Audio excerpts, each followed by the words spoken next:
La chronique, c'est bon pour la santé, c'est votre rendez-vous médical tous les matins sur Radio J. Nous sommes ensemble jusqu'à 9h et Serge Rafal est avec nous en studio. Bonjour Serge. Bonjour Ilana. Alors Serge, vous nous parlez ce matin des interférences possibles entre l'alimentation et la prise des médicaments. En effet, Ilana, l'alimentation peut affecter la réponse de l'organisme aux médicaments et avoir de nombreux effets, tantôt négatifs, parfois positifs, sur leur action.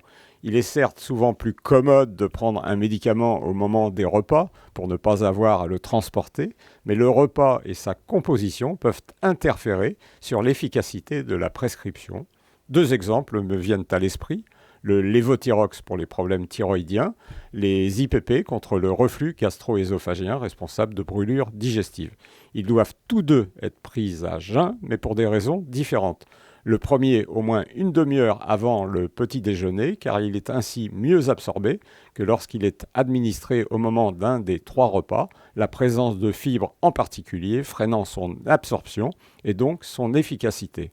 L'oméprazole et ses petits frères doivent impérativement être pris à jeun le matin ou 30 minutes avant le dîner, puisqu'il vise à supprimer, lui, la sécrétion acide qui démarre dès les premières bouchées. Le prendre au milieu du repas ou après n'a aucun sens et surtout strictement aucune efficacité.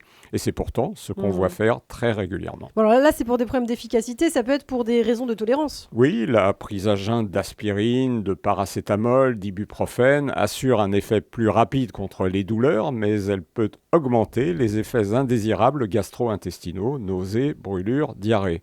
Nous avons beaucoup prescrit des oligoéléments, dont du zinc ces derniers temps, en raison de ses propriétés immunostimulantes. De nombreux patients se sont plaints de nausées lors d'une prise à jeun et d'une meilleure tolérance lorsqu'il était ingéré au milieu des repas.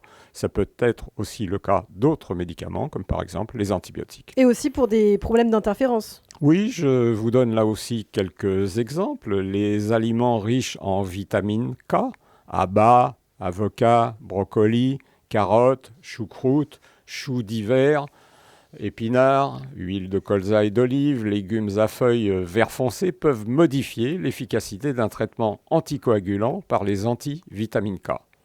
Les aliments riches en calcium, les laitages, peuvent eux réduire l'efficacité de certains antibiotiques urinaires, les tétracyclines, les quinolones, et même des médicaments contre l'ostéoporose qu'il faut donc prendre à distance, au moins à 2 heures du repas. La lévodopa qu'on donne pour traiter la maladie de Parkinson doit être prise en dehors des repas car les protéines risquent de réduire son efficacité. Enfin, un produit dont nous avons parlé récemment, le Viagra, agit moins vite lorsque son ingestion se mêle à la digestion. Attention alors à la panne si vous vous précipitez sans attendre au moins 1h30. Et parfois selon la composition du repas. Vous avez raison, le café ou le thé diminue l'absorption du fer prescrit contre les anémies, dites fériprives des jeunes femmes. C'est la raison pour laquelle nous conseillons sa prise plutôt au dîner, où café et thé sont plus rares qu'au petit déjeuner. Et selon vous, sur la blacklist figure le pamplemousse. C'est juste, il incarne notre rubrique en augmentant l'absorption de nombreux médicaments et par conséquent le risque d'effets indésirables. Les statines contre le cholestérol, les immunosuppresseurs, les antihypertenseurs. Il ne doit en règle jamais accompagner la prise de médicaments. Alors en conclusion, Serge. Vous avez compris, j'imagine, Ilana, que ça n'est pas toujours la même chose de prendre son traitement à jeun avant ou après le repas. Les notices d'utilisation sont en règle rébarbatives, pas toujours lues et pourtant fort utiles. La prochaine fois que vous achetez une boîte de médicaments, jetez un coup d'œil dessus. L'efficacité de votre traitement et donc votre santé peuvent vraiment en dépendre.